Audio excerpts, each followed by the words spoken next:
Could Tuesday's vice presidential debate also be a huge draw? The first presidential debate is now one for the record books. 84 million viewers watched the 90-minute face-off between Donald Trump and Hillary Clinton on TV, making it the most watched presidential debate in history. And that's not even counting people who watched it online.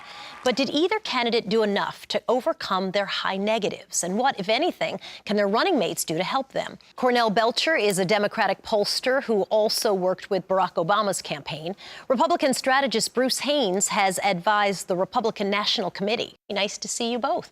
Thanks for having us. Let's jump right into it. The debate itself had sections. Achieving prosperity, America's direction, securing America. What was interesting to me was that literally zero discussion of Latinos under any of those categories at all. Why do you think that was, and what else was missing? If you look at what he did, it actually probably sort of hurt him with Latinos, because it came to a conversation where he was talking about the Miss Universe as a housekeeper, right? And talking about her weight. So arguably he hurt himself with Latinos, and he also hurt himself even more with women. I don't see how, and I know his campaigns, they were pulling out their hair, because I don't understand how he expanded his tent. This was an opportunity for Donald Trump. He's taken a lot of criticism for his immigration policy being too hard-hitting on Latinos. It was an opportunity for him to try to explain how the immigration policy could be made to work. You know, he's talked about a softening. There's obviously some interest in some quarters of the campaign in finding a way to recast some of where he started to a place that would be better and safer for him in the general election. He had an opportunity in many areas to bring that up in the debate. And just like on a lot of things, he failed to get to that spot that he needed to get to. What about the role of the vice president and their debate? I mean, again, another conventional wisdom would tell you not only do people don't really care that much about the vice presidential debate, they might not even care about the position of the vice presidency. But in this time around, that could actually be... People seem overwhelmingly interested in everything about this election. So I'm not going to be surprised if we have a record viewership for this vice presidential debate. And I'm not going to be surprised if the reaction to it isn't a little bit like it was when we had Joe Lieberman debate Dick Cheney, when a lot of people said, hey, can we run those two guys for president instead? Because I think you're going to find two dedicated public servants that are liked by people on both sides of the aisle, that have extensive resumes, good careers, they're pros at this. People are going to look at them and they're going to hear good policy, they're going to hear people who are respectful of each other. I think it'll be a healthy debate. Does that make their candidate more vulnerable, right? If you literally say, wow, I like this person better than the person who they're running with, who's the actual candidate for the presidency. But I think we've seen that before. But I think two things from the vice presidential debate. I think you actually get more issue sort of back and forth, more issue contrast between the two. But also understand what vice presidents are also good for.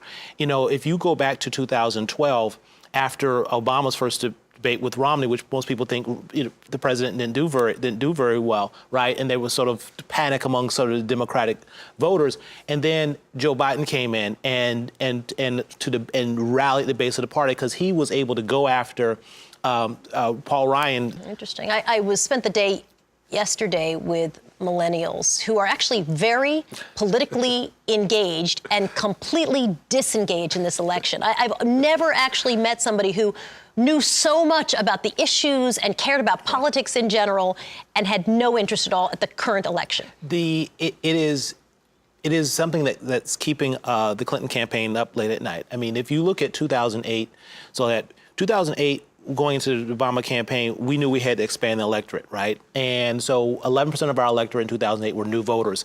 You know, 62% of that were voters under 35. So we expanded the electorate with all these younger voters, and they were sort of the key to Obama winning. They are critical to any sort of progressive majority. And if Republicans have one ace in the hole, it is that these young voters are not as motivated and enthusiastic as they have been in the past. This is why there's hope for Donald Trump, right? It's because not just millennials, but African Americans as well. We've seen stories about how the Clinton campaign's concerned about their level of turnout.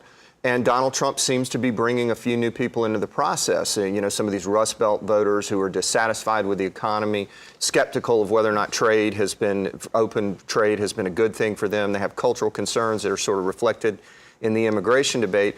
Is he going to pull enough of these new voters in Michigan and Ohio and Pennsylvania, particularly Western Pennsylvania, parts of Florida and the Panhandle, to kind of counter the drop that Clinton may see in reassembling the Obama coalition. That's one of the big stories demographically, I think, of the turnout in this race and what will determine the outcome. I think that will go a long way. I agree. I think it'll go a long way in telling, who wins this election. In 2008 and 2012, younger voters made up a larger swath of the electorate than did seniors. In 2010, 2014, it was the opposite way around. If election day comes and seniors make up a larger swath of the electorate than young voters, I think we're looking at a President Trump.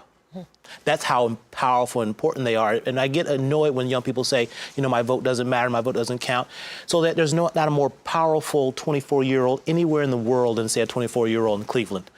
Well, the ones I've nowhere talked in the to are world. completely uninterested. Cornell Belcher and Bruce Haynes. Thanks, gentlemen. Appreciate it. Thank you.